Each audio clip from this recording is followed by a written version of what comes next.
The AEW episode of Dynamite from December 13th that was subtitled Winter is Coming better be subtitled, and it's going to be long and hard, so Tony better have done some canning if they're going to eat. That used to be a big deal for them, right? 2 years in a row. That was the show that Sting debuted at. Winter is Coming. That's why it snowed every week for a year after that. And I guess, did they lose their budget for snow? Now Sting just walks out in whatever weather that comes about. Could be raining, could be hot, could be cloudy, could be sunny. Well, it can't be sunny. She's in jail. If he had stayed Surfer Sting, do you think that Tony would have paid for sand to be brought to every town? You know, that would have been, not only that would have been great, but also his arch nemesis could have been the original Sandman.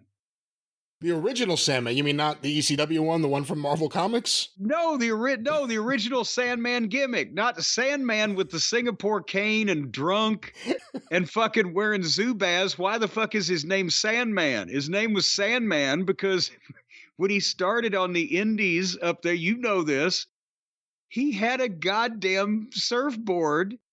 And he had a long, what are they, neoprene or not spandex, but the long fucking... He had a wetsuit. A wetsuit. And he was Mr. Sandman. Mr. Sandman. And he had the fucking zinc oxide shit over his nose, right? He was a surfer. He was Mr. Sandman. Mr. Sandman, drink me a beer. But anyway, back to the mistakes that they're making in modern wrestling instead of that one. So, right out of the box, they've got Samoa Joe in the ring doing a promo and a recap of last week where the Devils, had attacked. And, I mean, you can't go wrong with putting Joe in the ring to do an interview because he's one of the only dependable professional ones these days that you want to listen to on this program. But as he is a heel, he gets big Joe chants. This company has now become a roster of the most popular heels and the most blasé baby faces in the fucking industry. So he did the promo talking about taking care of MJF until his title match. If he wanted to take care of MJF, he ought to kept him out of the ring with Jay White. Because that's where all of MJF's goddamn injuries occurred. But anyway, it was the beer brand that Hangnail Page drinks that MJF got hit over the head with, the bottle next to him, and Joe couldn't find Page anywhere, so now they're trying to finger Adam Page. They ought to get a proctologist in here to do it right. So as soon as he says that, of course, here comes the music for the hangnail. And Brian, I'll let you chime in on this. When he comes out, does anybody give a shit about this guy anymore?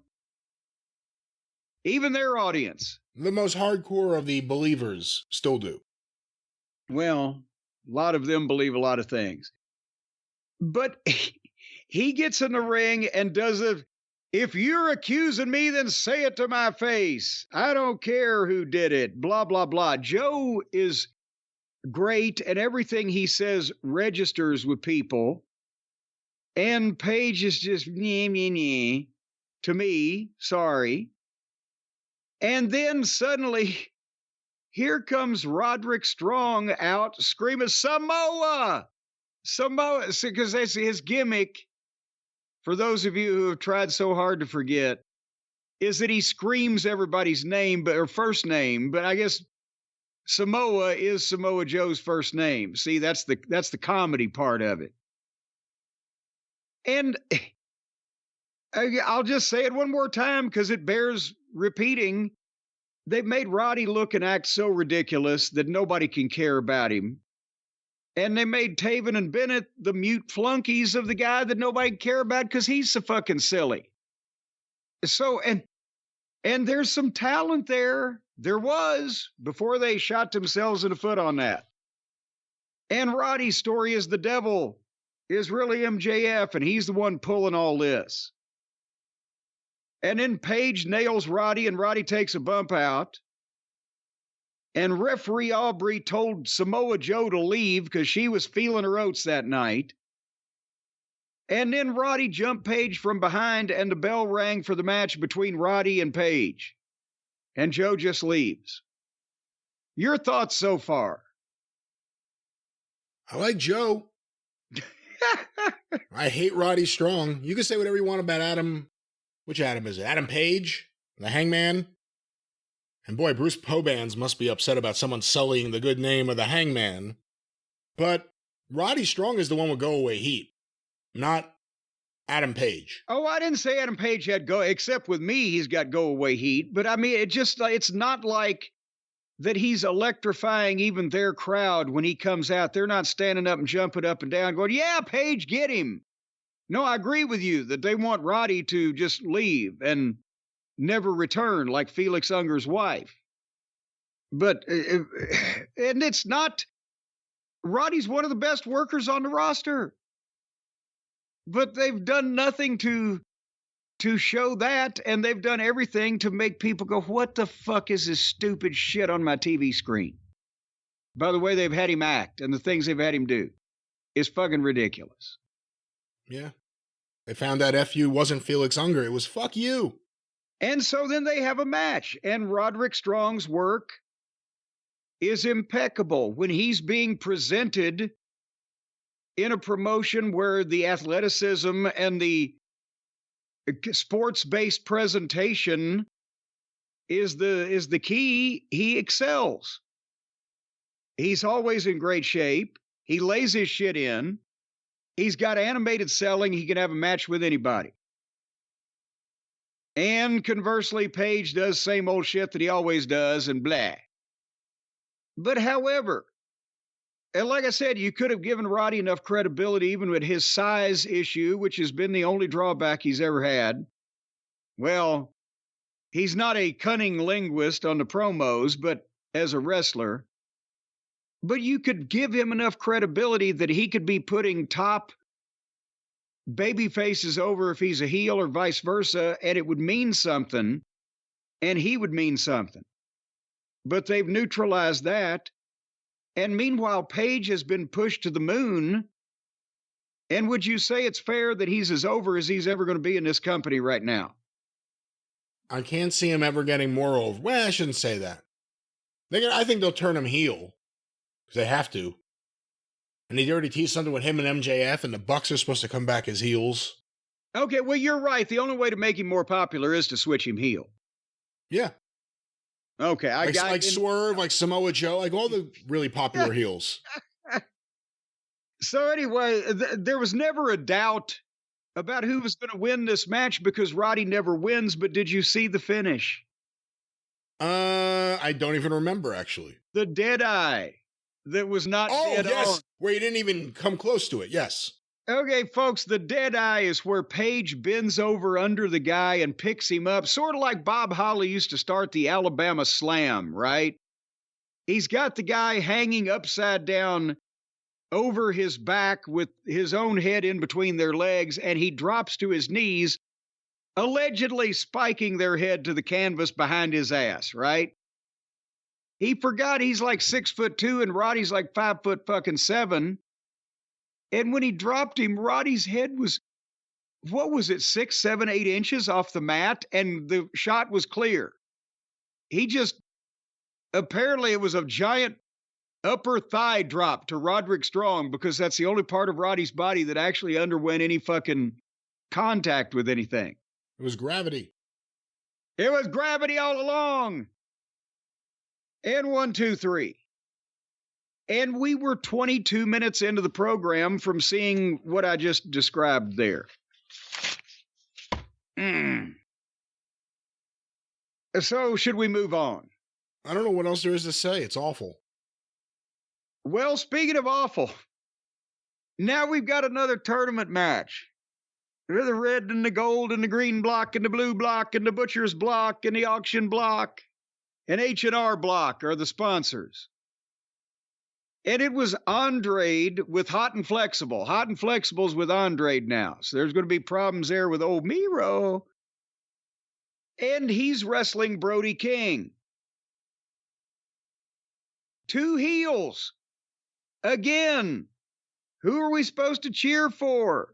Who do we want to support in this contest that we're supposed to watch? And by the way, Hot and Flexible is with Andre, but she couldn't come out to the ring because all the managers and seconds and interference are barred. Remember, we got to make mention of this, that they've now established that any time that anybody interferes in a match and fucks up the baby face or steals anything or the heel tries to get heat, it's the fault of the promotion because they can stop it when they want to. Right? If they get banned seconds from ringside, yeah. And no interference. They say, go further, they say seconds are banned from ringside and no interference. So nobody's going to interfere. So they've just killed their whole goddamn fucking business, their whole logic, their whole fucking, the Bible of wrestling. If you prove that the promotion can do something to stop something, then you can never use it again without getting heat on the promotion. You know, I think it doesn't apply here because there's so much other stuff that AEW will do to get heat on themselves. People forget about this one. Well, I mean, that as soon as they said that, I said, what, are you out of your fucking mind? You can advertise seconds barred from ringside, and that's been done for decades and decades. And you can do that, and then you either honor that and the heel finds a way to cheat on his own and blah, blah, blah, or maybe that's the way that the babyface gets even, or maybe one of the manager tries to come down dressed as the popcorn vendor and gets foiled or whatever the fuck. But you can't do just a blanket. Not only is there no seconds, but nobody's allowed to run out. Nobody's allowed to interfere in any way. Well, then you have to bite the bullet and say, okay, we can never do this again because it will no longer get heat on the heel. It'll get heat on the promotion because we can stop it when we want to. Fucking morons. Anyway, 15 minutes later, after the bell rang, Andre won with a DDT. It's not, all these heels also win these matches with a clean finish and nobody cheats. And then, did you see the segment with the Von Erichs? I did. I was disappointed with it. Disappointed would be a mild word.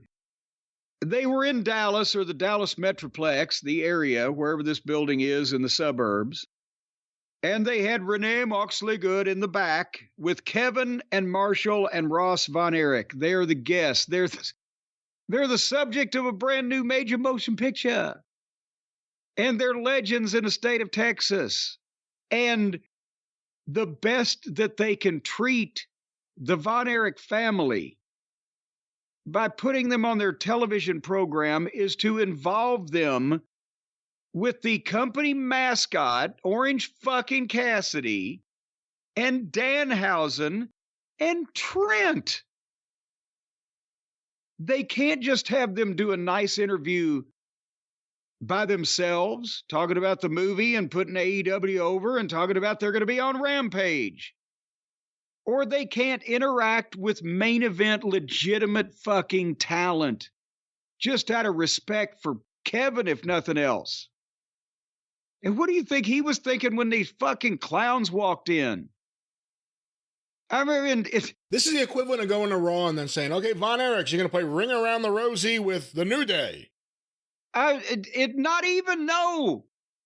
At least the New Day have made legitimate money for some time in this industry working for the major company and aren't just hanging around collecting a check because the owner thinks they're cute. It was insulting, is what it was.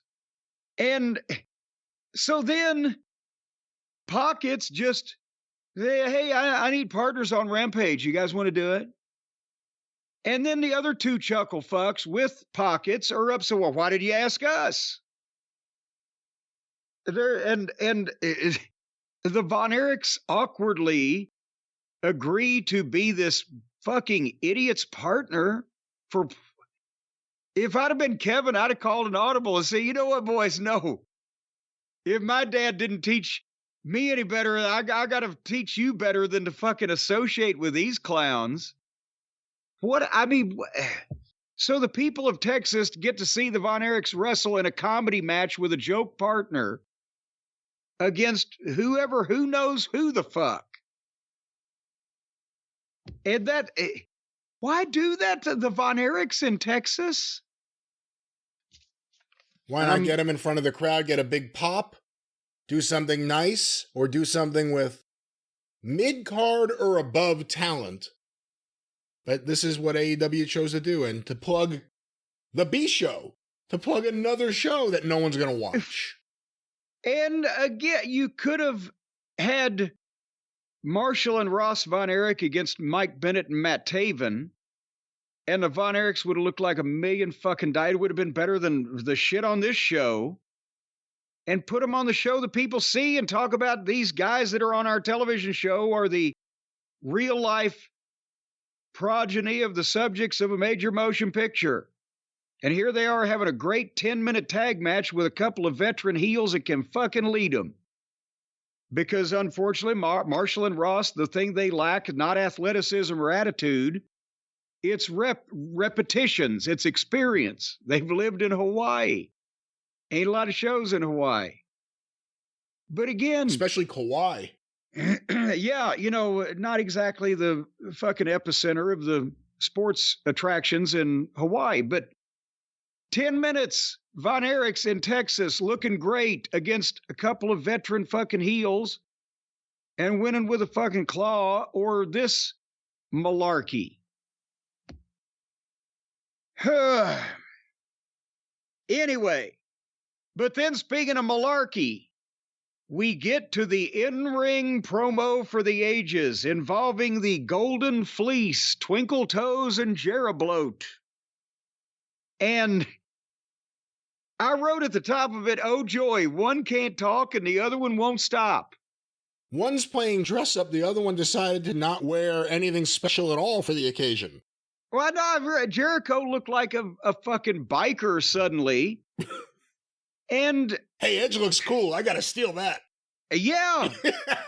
And there's fucking Kenny wearing a baggy shirt and some baggy shorts and goddamn fucking shoes of some description. And that, like he just rolled out of bed. And I know what a lot of people, because as soon as the next day on Twitter, people are all over this. My God, this segment sucked and it was horrible. This is the worst interview of all time, blah, blah, blah. And then with what we found out about that we're going to talk about here in a second, since this has transpired, a lot of people are going to try to give that to Kenny as an excuse for why this interview segment sucked a fucking dick. He was in too much pain. He couldn't form a sentence. No, because then in that case, he's in constant pain because he can never form a sentence. This was the classic Kenny Olivier promo. He has no conviction, no bass in his voice. He sounds like Mr. Rogers with Harpo Marx's fucking hair.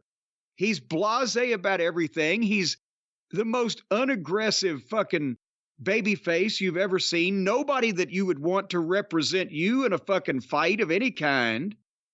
And he can't string 3 sensible sentences together that would make anybody interested in what he has to say. And this was just a classic example of that because nobody else had anything to work with much either in the whole segment. And it brought it all to light. And to blame his upcoming illness on, the crummy promo was classic Kenny.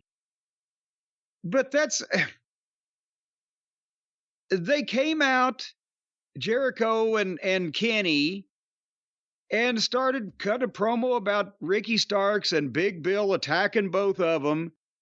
And Jericho called them out. At least Jericho sounds like he means something. Even if, then there's the troubling visual of how his fucking, dissolution is going these days, but he sounds like he means it. And then here comes Starks and Big Bill. And Starks, he did cut the promo. He told Jericho that he sucked the life out of everything he touched, the inner circle, the Jericho appreciators, etc. But then Kenny just started blathering on. He was apparently trying to say things that he assumed might be cute. But it was boring. He didn't get to any point. He said nothing to interest fans in any kind of match. Everyone's face told the story. Jericho had a moment where he's like, what's going on here? And then Ricky Starks' face was all about, how much longer do I have on my contract? Yeah. Because Starks is out there trying to look like a star, and every time he'd get the opening to talk, he would try to interject some kind of life into this fucking thing. He told Jericho that he beat him twice. He reminded him of that. And every time Starks would get a chance to talk, he would try. And that's the problem, is you could tell you could almost see him sweating because he knew he was trying. Big Bill even spoke, and that's not probably an idea they ought to repeat. And everybody was boring. And Jericho and Twinkle Toes were given the heels joke names for their team, and somehow they were accomplishing both getting bleeped by the network and falling flat with the live audience at the same time. Because the reaction that wasn't there wasn't what was getting bleeped. I think there was a murmur when they called fucking Starks a new Enzo Amore or whatever. But I mean, it was much of it was unintelligible. It was like, what is this with Omega? What is this fucking guy saying? And then he bid everyone, and I'm not making this up, I wrote it down. Adieu, goodbye, mwah.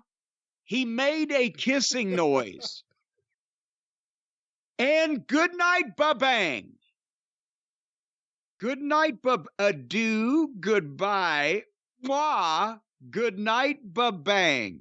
Less cringy than Jericho trying to get Big Billy Starks as a chant going. Well, why does this douchebag think that that's a thing that's over? Is that a thing he used to do, good night and bang for the Bullet Club or whatever, when he was in that in Japan? Let me explain something to you about the true believers, the moron fans who love Omega's matches and also have been insistent that he's a good promo. Because he would wrestle these matches in Japan, and then afterwards, when he's out of breath, he would get on the mic, and he would talk a little bit in Japanese, because he learned it over there. And then he would do the breathy, and then at the end, it was always the adieu, goodbye, mwah, mwah. He's like Miss Piggy. I mean, literally, he talks like Miss Piggy. He behaves like Miss Piggy. I think Miss Piggy has been a big influence on him. Are you trying to say that he's got a hand up his ass too? I'm just saying he speaks in a very similar way to Miss Piggy, but he's always done promos like this, and they've never been good. And but now they found out that he doesn't have to wrestle the match first to talk like that, because that's the way he talks. The sound of air escaping from a douchebag. He was in so much pain. You're lucky he was there.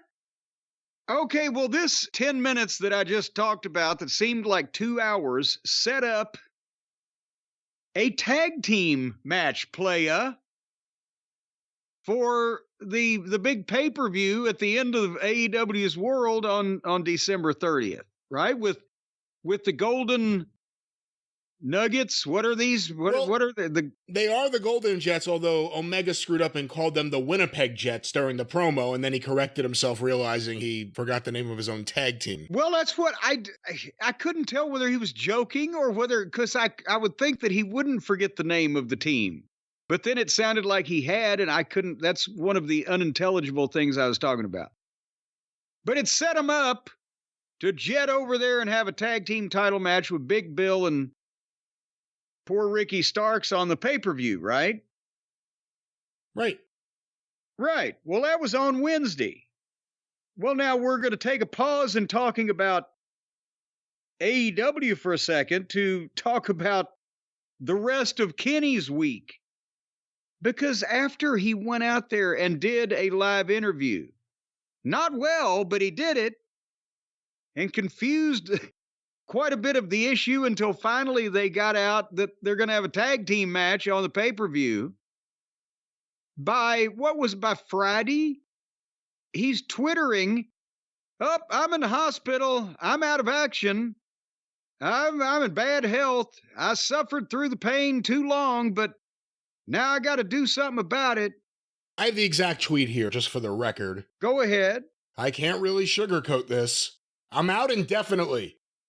I tried to keep pushing past the pain for as long as I could, until it became too much. Luckily, doctors caught me when they did. I'll be here, so in the meantime, please enjoy wrestling, with a photo of an unkempt Kenny Omega with a thumbs up for a positive spirit.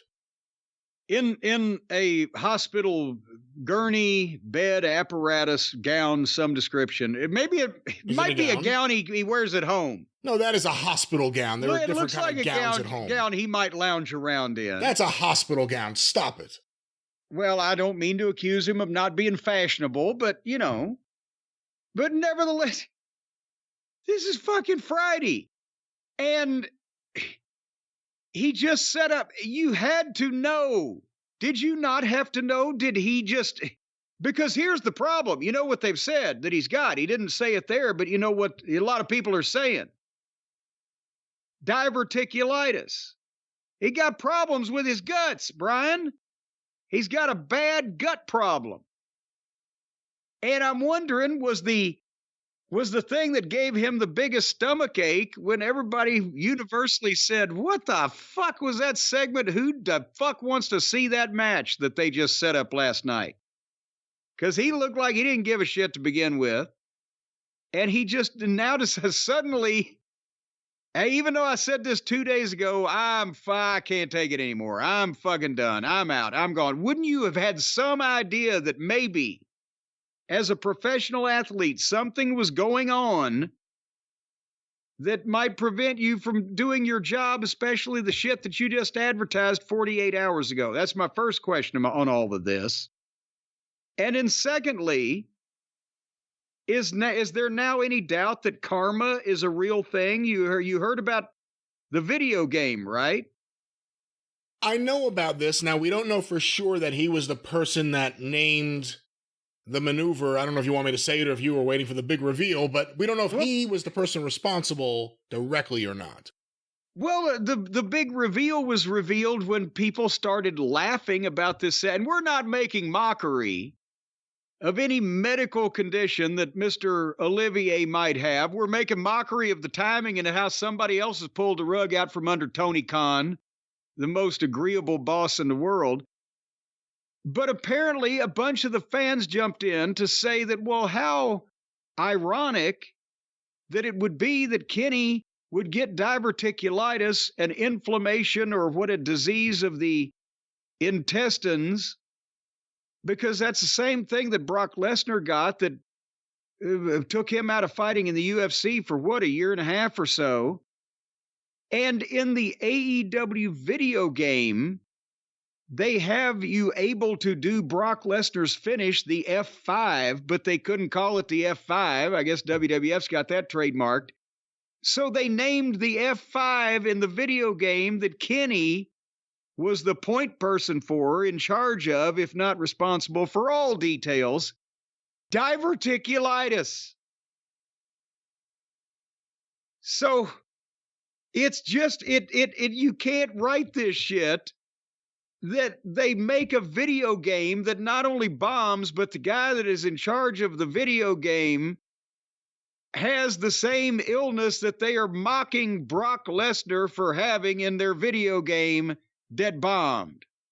And that guy was the point person for production of a aforesaid video game. What the fuck it's not Vince Russo, it's O. Henry writing this shit. You know, when he came back, I got some grief from people because I said he came back too soon. He was out for a while, and he still came back too soon. He had to wear a bodysuit the first time. He clearly was physically in a lot of pain. And you would hear from people in the company that Kenny Omega is very clearly in a lot of pain. So Not surprised that he's in a lot of pain. Surprised at the timing, I guess, but he's saying that he just discovered quickly that he had diverticulitis. I don't know too much about it. I think of the Joe Piscopo bit on SNL, like at 81. Boy, but if he's pushing through severe abdominal pain without getting it diagnosed, it's not hard to, I don't think, to diagnose diverticulitis or to figure it out that you've got it. But if he wasn't going to oh shit, my fucking guts are on fire, but I'll be all right. You're a professional athlete and you're advertising matches and pay-per-views and etc. Go to the fucking doctor. It's not a goddamn, oh shit, I hurt my fucking knee in a match. It couldn't be helped. That's an ongoing medical condition that I would assume would be getting worse. And you would figure one would do something about it before 2 days after you announce your pay-per-view match in 2 weeks. Think about how WWE lucked out with the Elite renewing with AEW. Because they would have spent a lot of money on Kenny Omega. It would have been like when a Major League Baseball team signs a player off a great year and they play like 30 games over the next 2 years because they're always hurt. He re-signed. Kenny Omega's style of wrestling isn't conducive to keeping him out of the hospital. And I'm not even joking about that. No, I know. His style. That's the funny part. Yeah, his style of wrestling, you can't work a match like he does that he's built up the reputation for having without fucking yourself up. That's why traditionally guys didn't work like that. Most guys don't do a flip onto their ass over and over the top rope to the floor.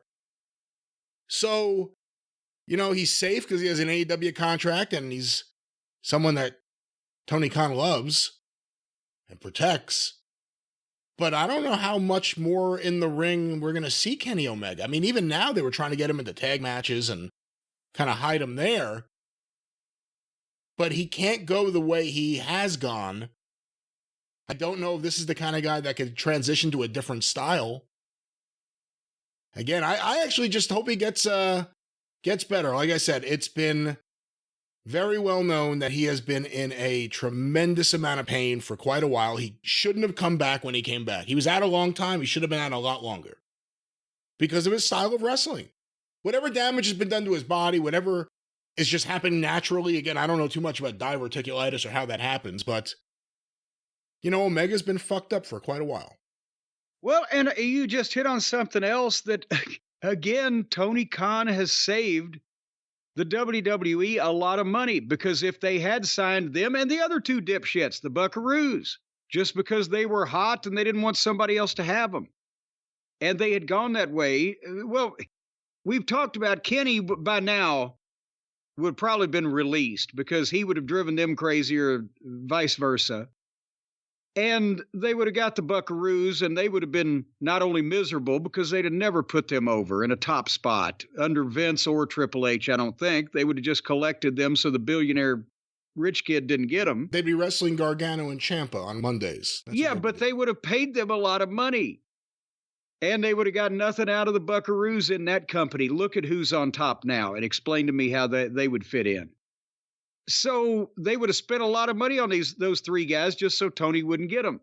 So Tony saved them money, and in the end, by the time Tony's finished with them, they will not be an addition to the WWE or even on the WWE's radar. He will have neutralized, or time will have, in the case of Kenny, probably, any appeal they would have, and WWE doesn't have to sign them at all. The Bucks have never been less over, and Kenny won't make it till the end of his contract to be signing of anything big with the WWE to begin with. WWE gets Cody, they get Punk. AEW got Danielson. Danielson can't stay healthy. Omega's one of their top stars. He certainly is not going to be able to stay healthy. They signed Will Ospreay. Again, another guy, his style, we'll see how much longer he can hold. I mean, I know he's a younger guy too, but there has to be a real conversation with these. I mean, maybe they know it. If I wrestle this style, I'll be really fucked up by the time I'm 40. Well, no, they accept that. I mean, that's the reality of it. You're going to be fucked up by the time you're 40. to be honest, that may have played a part in whatever offer or whatever negotiations they made with Osprey, because I can't imagine that they wouldn't say up front, and I can't imagine that he wouldn't go in knowing that if he signs with the WWE, he's not going to be doing a lot of the shit that he's been doing, because they don't make major investments in talent and then let him do all that shit. And I mean, there's the big spot where they come off the top through the fucking announce desk and blah, blah, blah. But just some of the made up, let's see what's laying around and work something out in our head and talk it over in the locker room or what, that shit, he wouldn't be doing. Not working for them. Did they tell him that? And he said, well, Tony will let me do it and he'll pay me more money because he's a mark? Or was it that he doesn't want to do it, but Tony expects him to do it, but Tony's paying him more money than the WWE was going to because Tony's a mark? But I'm sure that was told. If Will Ospreay spoke to the WWE and anybody in that talent relations office, they would say, you're not going to be goddamn doing triple, quadruple flips off the top rope through random fucking tables working for us. But Tony can give him more money right off the bat and also give him Wembley. So we'll see what happens there. But and does anybody think, obviously they wouldn't have brought Ospreay to the main roster because nobody knows who he is and they don't know who he is. They would have changed his name and they probably would have given him some kind of gimmick. So I think a lot of people are thinking, he would have showed up on Raw or SmackDown if he'd have signed. But no, he'd have been in NXT for a fucking year too. And Tony is going to bring him right in and just tell everybody he's great. Well, I have one final thing here we'll do as an update on the Omega situation, but, it's telling WWE is signing these guys. Look at who AEW is signing. Adam Copeland, Bryan Danielson, Kenny Omega's contract, and now this situation. Ibushi, who's shot. I forgot about him. Shibata, who's been Shibatamized. I mean, look at the Will Ospreay. It's a Shibatomy. That should be his finishing move. That should be the name of a finish. That should be his finisher, the Shibatomy. It says something about who's getting signed where, but let me read this quote. This is from Dave Meltzer. I did not hear if he had surgery yet on it, but he was rushed to the hospital Friday. He had been in a lot of pain, and he thought what happened was, you probably all remember, he had that hernia that was really, really bad, which caused him that long, long period off. He had been hurting really, really bad, and he presumed it was a hernia. He had bloating, which he thought he may have messed up on his diet somehow, and eaten something wrong. But he just kept training on it, working on it, and did the match with Ethan Page. He was hurting really bad on Wednesday when he did the promo with Jericho. So were we all. By that point, it was really bad, so he went to the hospital and found out he had diverticulitis. It was a really bad situation in the sense of, if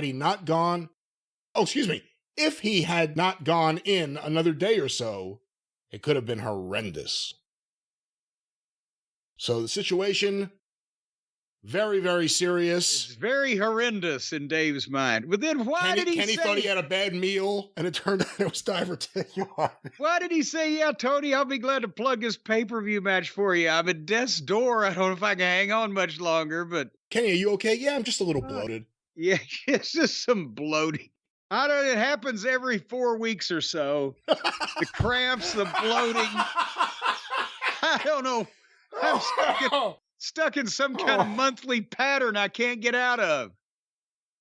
Well, it sucks to laugh about this, but AEW just can't get out of their own way. I mean, that's really the story. And whether it's them doing things or just the bad mumbo jumbo or the bad, whatever you want to say, it's the bad mojo. The bad mojo around it. You never spent too much time in New Orleans, did you? No, I have not. I'm not into the humidity, but it's getting real hot under the collar for AEW. Yeah, you got the mojo down there. You got the mojo from the Cajuns and the voodoo people, brother. Well, you know what you had next on this program, don't you? You want to get back to Dynamite? Let's get out of the hospital and back to the Dynamite. Well, we might be back in the hospital. Ruby Soso took on Riho. And I can't remember. Remember when they signed Ruby Soso?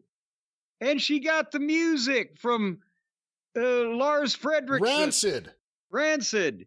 And she was the runaway or the outcast or whatever the fuck she was. She got videos and she was going to be pushed to the moon.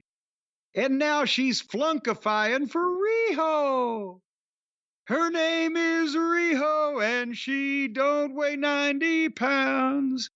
And when she hits the mat, well, it barely makes a sound. And when she's booked, you know, the house is really down.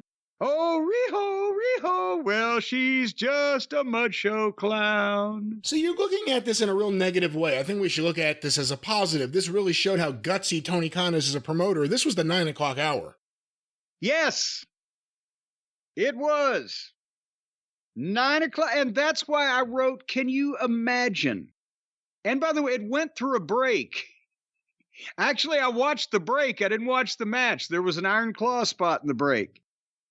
But can you imagine a WWE fan or an old school wrestling fan that hasn't seen anything in a while accidentally finding out there might be a wrestling program on him, flips over and sees Ruby Soso versus Riho? And it's so sad. And guess who's going to win? Because Kenny and Riho wins. It's sad. I mean, we haven't been a fan of Ruby Soso's, but she worked for a real promotion. She's a recognized talent. She's got a nice looking little gimmick. It's not a complete parody or a joke or some kind of somebody's sad fetish idea or idea of what is this kind of idea that Kenny's got that these girls are going to get over, that he keeps bringing in. He believes in Japanese wrestling, and he believes that even if any of the things defy logic, like a 75-pound girl being able to beat some of the biggest people, like Nyla Rose was someone she beat several times back in the early days. Doesn't matter. It's all part of the beautiful art that is wrestling. As long as you can kick out of a move, you could be if you could lift your shoulder on 2 3/4, you could be a wrestler too. This is not about even liking Japanese wrestling. I'm not scoffing at the people who like the legitimate top guys in Japan and or top girls, if there is such a thing. And this is an obvious parody of she doesn't belong in a fucking ring. It's ridiculous. Not everybody can play. It's like when I was a kid, they had an ABA team in Louisville, the Kentucky Colonels. And I loved the red, white, and blue ball. And I had one, and I had a basketball goal at the end of the driveway out here at the castle. And I got quite adept at shooting the three-pointer, which was a thing there, but not in the NBA. But no, I didn't ever think that at any point when I grew up that they would let me play for the Kentucky Colonels. Because no, they would have been insane. It would have been insulting to the basketball fans that I should become a professional basketball player. And it's insulting to the wrestling fans that they're trying to pass Riho and a few of these other fucking girls that dress up in their pajamas and act like this in Japan, but they're on national fucking cable television here. And it's insulting. You know, the ABA were an outsider league. I don't think it's outrageous to think if you were really shooting all these threes and you also had like Riho doilies around your wrist, maybe they would have brought you in for a halftime thing to entertain the locals. I wanted to beat Louis Dampier. Huh. Did you watch a lot of games? Yeah, I actually went to one live too at the Gardens. They were only here for about 3 years, and they weren't on TV a lot because there was only 3 channels, and they expected you to buy a ticket. Sound familiar? Yeah. Anyway, you know what Riho needs, don't you? She could turn her whole opinion, or my whole opinion of her, she could turn it around. Do a complete 360. If she just do one thing. 180. 360, wouldn't she end up back where she was? Well, she looks like a person that follows her tail around a lot and ends up back where she started from, but she could do all kinds of spinning around and change my opinion if she'd do one thing. Brian, you know what that is? I do not know what that is, no. If she'd gained some weight. Good Lord. I mean, when she takes a body slam, it sounds like a mouse pissing on cotton. I mean, for heaven's sake, if you revved up your blow dryer to dry your hair, it would blow her out the third floor window. And the only way that I know how she's possibly going to pack some poundage onto that bony skeletal frame is to, as the Dream Machine used to say, eat some meat and potatoes. And that's a thing you need to do this holiday season, especially the meat. You need to eat a lot of meat, and it all needs to come from our friends at Omaha Steaks, because they got meat. Boy, wait till you meet their meat. If you meet their meat and greet their meat, you'll find that their meat is the best meat that you'll eat. Because it's butcher's cut filet mignons, they're tender as all get out. And mouth-watering burgers, gourmet jumbo franks. I'm afraid to tell you how big and bulbous and throbbing these jumbo franks are. And they've got easy-to-prepare meals. They've got the sides like the scalloped potatoes and, of course, the caramel apple tartlet desserts that we all love. And the best part is you can order it for yourself. You can send it to a friend. You can send it to a family member. You can stick it to the man. You can do whatever you want to do at omahasteaks.com and get 50% off site-wide. That means as wide as their site is. So wide you can't get around it. So high you can't get over it. So low you can't get under it. This is a chance to dance your way into steak goodness this holiday season with Funkadelic and Omaha Steaks. Omaha Steaks has nothing to do with Funkadelic, for the record. It's a chance to dance your way out of my... All right, You like Funkadelic more than Parliament? Yes, I did. Because of One Nation Under a Groove. Because they were getting down just for the funk of it. I thought Parliament was a little too horny for me. Do you like Bootsy's early stuff with James Brown? Bootsy's Rubber Band? I like that. I have several of the albums I bought specifically for the covers because they showed the drawings of the areolas on the hot women with large upper frontal protuberances. But back to Omaha Steaks. Jesus. Folks, right now, not only 50% off side-wide when you use the promo code JCE at checkout, you're going to get an additional $30 off. Now think of how much cattle byproduct that is. Think of how many butchers have to slash and cut and rip and tear to make all that meat for you to enjoy and stick down your gullet this Christmas, and they're giving it away at this seduced rate. I'm 50% off and then $30 off on top of that. Reduced. I'm sorry? Reduced, not seduced. It's a reduced rate. You said yes. Seduced rate. Well, their reduced rates will seduce you into buying their fine, tender, juicy meats. I'm telling you, your lips will smack your brains out. When you go right now, they're ready to ship right now. That's what happened to Shibata. That's true. His lips smacked his brain out. They do have cattle brains also for you on Omaha Steaks, direct from Shibata, Japan. So right now, again, they're ready to ship. They've already packed this stuff up. They're just waiting for somebody to come along and take it. So shop early. Too late for that. Shop now and beat the rush. Go to omahasteaks.com. Use the promo code JCE. 50% off site-wide. Minimum order may be required, but what are you, some kind of cheapskate? And then $30 off on top of that. 5 generations of family-owned expertise at Omaha Steaks. The Omaha family have been the leading name in meat and meat byproducts for 5 generations now, and they're going to continue to lead through this holiday season, saving people all this money. That's right. Omaha Steaks, one more time. What's that promo code, Jim? JCE, Brian. Well, not JCE Brian, but just JCE. But I'm exclaiming your name because I'm answering you with an obvious answer of things that I've already said you weren't paying attention to. I was paying attention. We have to make sure the audience is not confused. They know what the promo code. What is the promo code? omahasteaks.com. What is it, Jim? I just said that it's JCE. It hadn't changed in the last 30 seconds. You're confusing people now. with your continuing to beat this dead horse. And I'll tell you one thing about Omaha Steaks. You're not going to get dead horse meat from Omaha Steaks. No, you will not say, because I've ordered at another one of the big box steak shippers. I could still see the marks where the jockey had been beating it. But not at Omaha Steaks, folks. They do not use that part of the equestrian. No, I'm sorry, I'm a little distracted. One of the listeners sent us a video of Lacey Evans nude on the internet. Well, no wonder you're distracted enough where you won't deny that the sponsor sells horse meat. OmahaSteaks.com, promo code JCE, no horse meat, but it sounds like Mama has her fucking udders out. That's right. With Omaha Steaks, promo code JCE, back to Dynamite.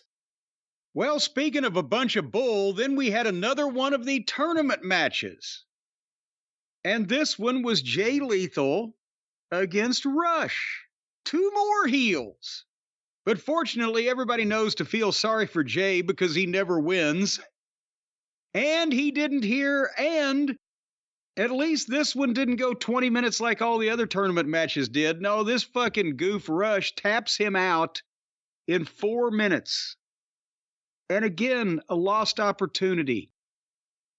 People knew who Jay was. He does a great promo. He's a great athlete and a great employee. And he can fucking work. Or you've got Rush. I will go on record now as stating this, and then we'll move on to something even less interesting.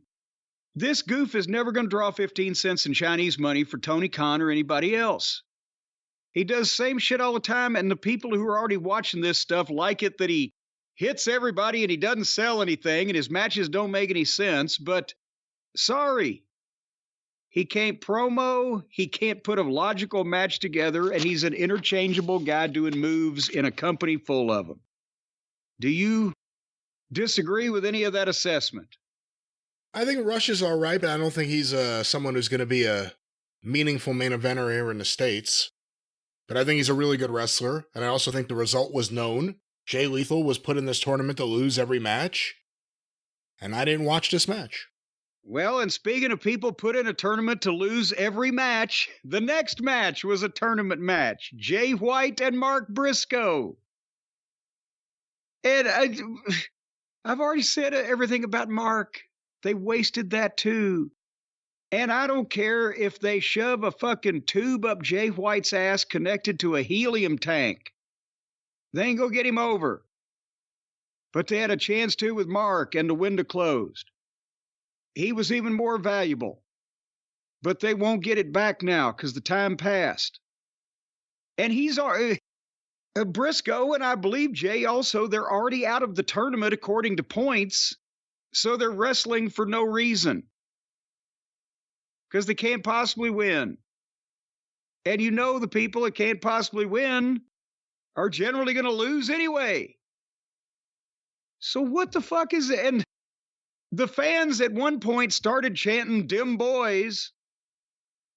But, you know, where's Juice? Where is Juice? He's injured. Juice had back surgery, didn't he? Back surgery. Oh, God damn it. The one interesting fucking part of Jay White is his friend.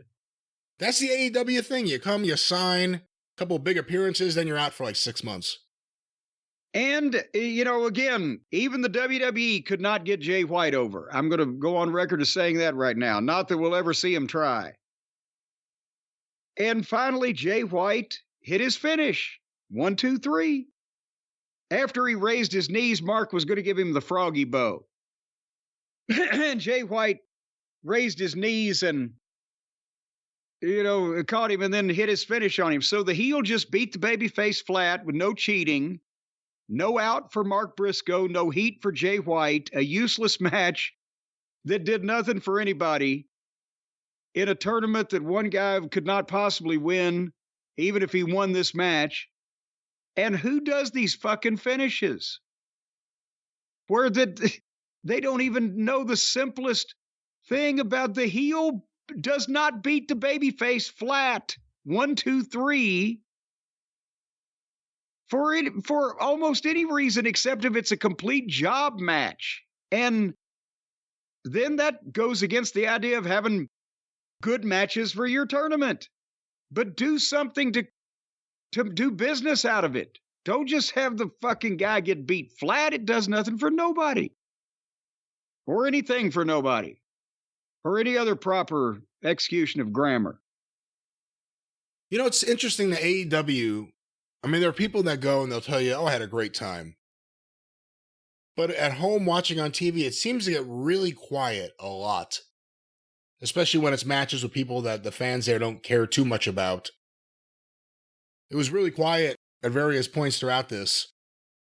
It almost feels like everything reversed. The darkness, the tone, AEW feels more like NXT did when the Wednesday Night War started. And NXT has more color, more life, young, flashy wrestlers flipping onto their heads. NXT feels more like AEW did when it started. I feel like I'm getting the sour belches.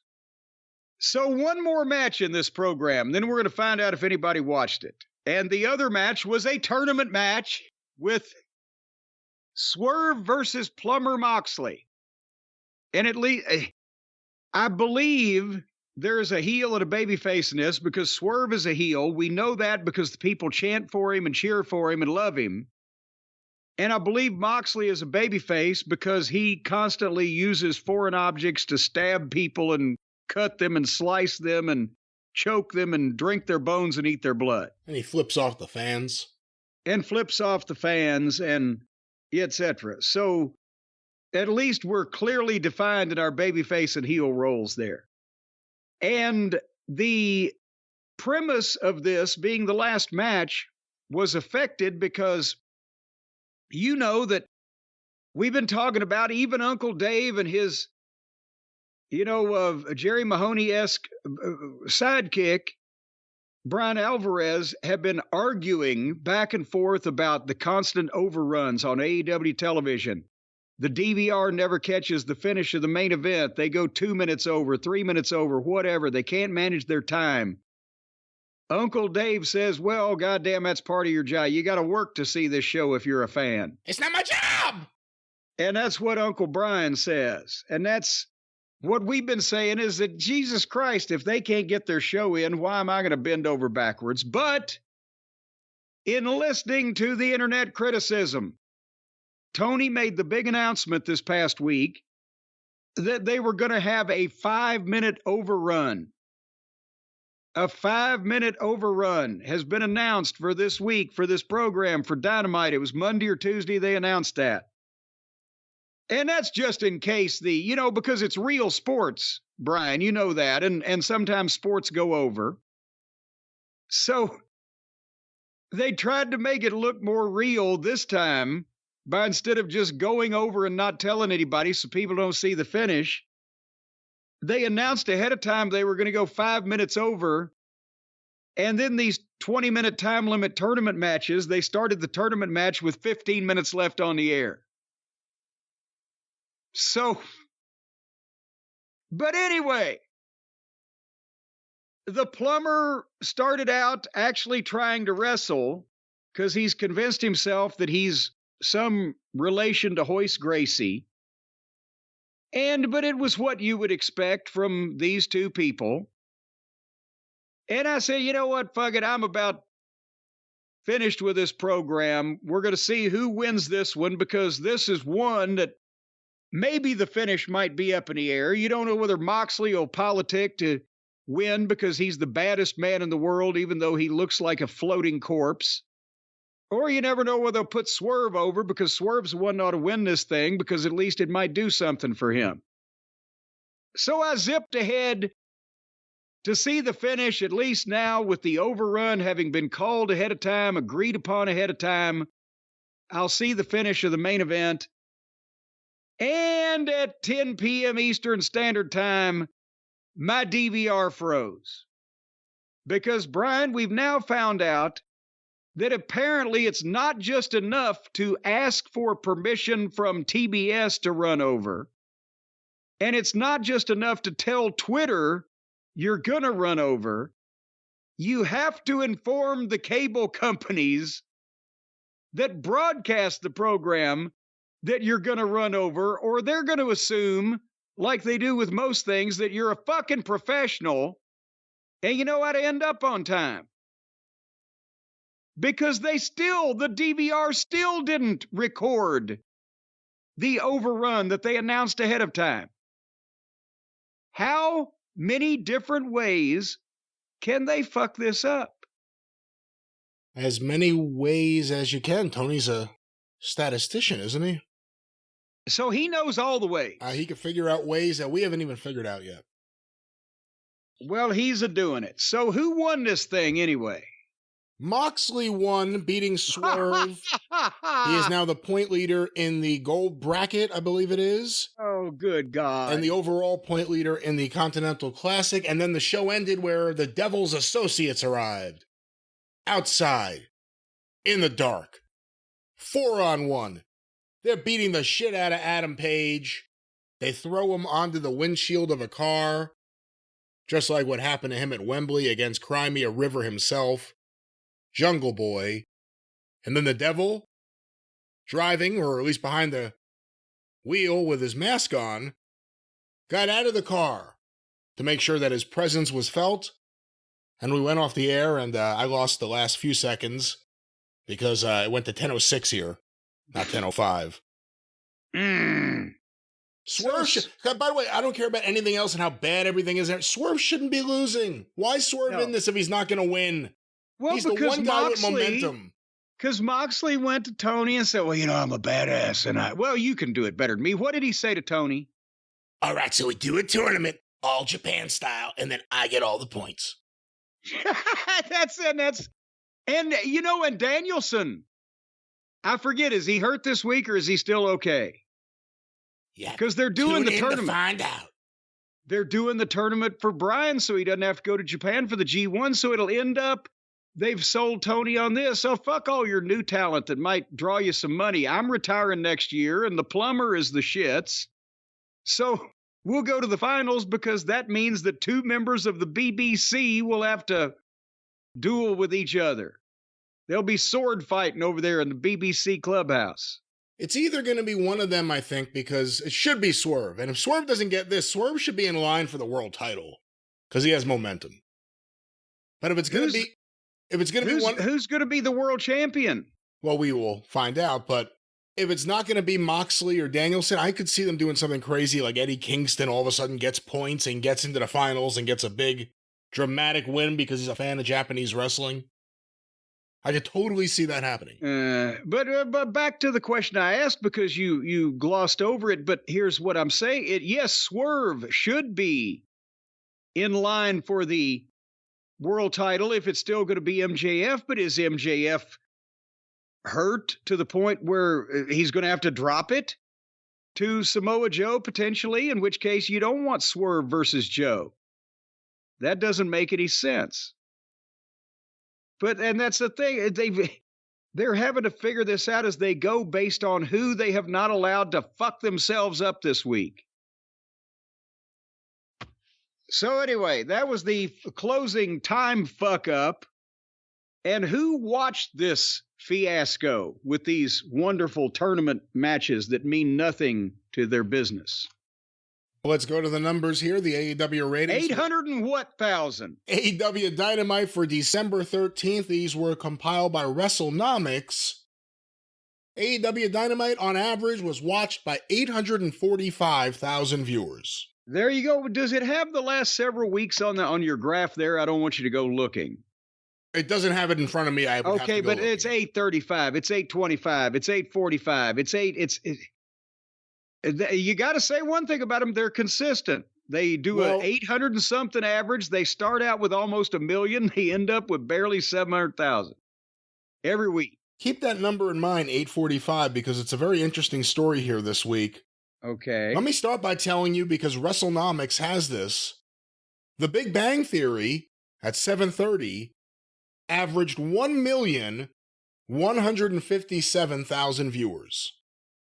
So The Big Bang Theory, which is reruns of a situation comedy from years ago, in non-primetime a time slot, in a primetime adjacent time slot, does almost 1.2 million viewers. But the first run program that they air in their entire, all 2 hours of their 3-hour primetime block averages over 300,000 less than that. That doesn't look good to me right there, but go ahead. Quarter 1, 8 to 8:15 p.m., the Samoa Joe, Adam Page, Roderick Strong live promo and angle, followed by the beginning of Roddy Strong versus Adam Page with picture-in-picture, 1,098,000 viewers. Oh my God. Okay, so for the first time in a long time, they start out with over 1 million viewers, and they've still lost 59,000 from the Big Bang, but there's a bunch of Big Bangers still there. Where do we go from here, now that all the children have grown up? We bang on to quarter 2, 8:15 to 8:30 p.m., the continuation of Strong versus Page, an ad break, and the start of Andrade El Idolo versus Brody King. 868,000 viewers. Oh, that's 230,000 in 15 minutes. Okay, so maybe there was something in the water on the eastern seaboard that paralyzed people's legs at 8 o'clock and prevented them from standing up and leaving the room or something. And Jim, at this point, let me give you this number that WrestleNomics provided. Excluding the first quarter hour, the 1 million, that's all the way over the top there, the total viewership would be 810,000 compared to 840,000. So in terms of how much that first quarter and whatever is left over from the Big Bang help by 30,000 in the average there. Yeah. Again, when you're looking at AEW and where they are, there's a lot of artificial things that somehow boost the number up a little bit, but if you get past that, it's not a pretty picture. Let's go back to quarter 3. The continuation of Andrade El Idolo versus Brody King with picture-in-picture. 874,000 viewers. Well, they got 6,000 back out of the 230. We now go to 8:45 to 9 p.m., quarter 4. The Kevin and Ross and Marshall Von Erich confrontation with Orange Cassidy, Trent Beretta, and Danhausen. An ad break. And Chris Jericho and Kenny Omega, the Winnipeg Jets confrontation with Big Billy Starks. 888,000 viewers. And the second highest in the key demo. But 888,000 viewers. So, their basically biggest name ex-WWE star and their biggest elite fellow team up and get an extra 14,000 viewers. And the question is, where do they go from here? Because it was so bad. Did anybody sit through this? Well, everyone wanted to see what was going to happen at the big 9 o'clock hour, 9 to 9:15 p.m., quarter 5.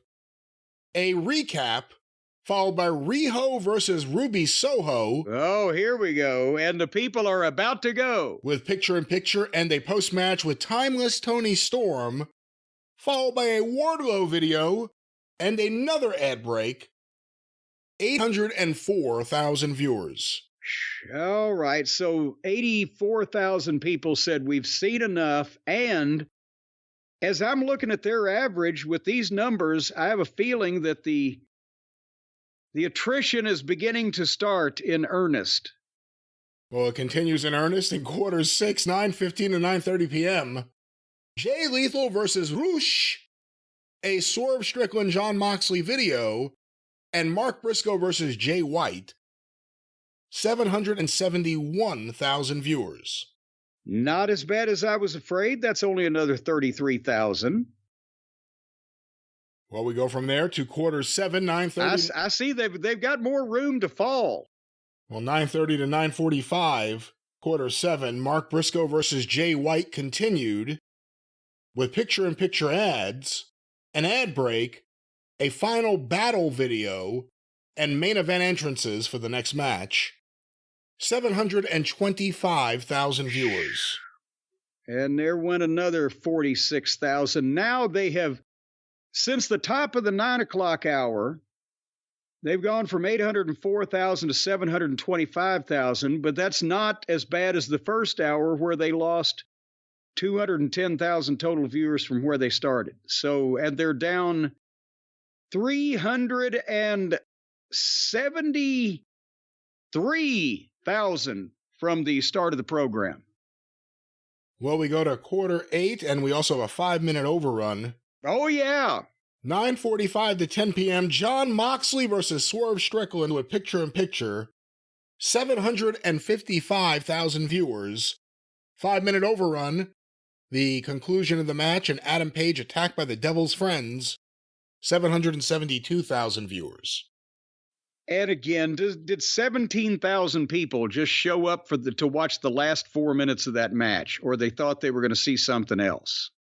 And that's I'm not saying that all 700-something thousand tuned into there was enough people tuning into the next program that it made a difference of 17,000 people. But if they keep this up, they're going to be averaging under 800,000 pretty soon, not counting the first quarter's artificial bump. If you take quarter 2 as a real number, instead of where they started, they still lost 98,000 people, but they didn't lose 300 and fucking, what did I say it was, 25,000 or whatever from the start of the program to the end like they did in this fucking deal. So no MJF? Well, I mean, is that a difference maker these days? He's still somewhat, but not like it was, because he'd be a difference maker at 9 o'clock over Riho doing 8:04. Well, sure, but anybody would have made a difference over Riho.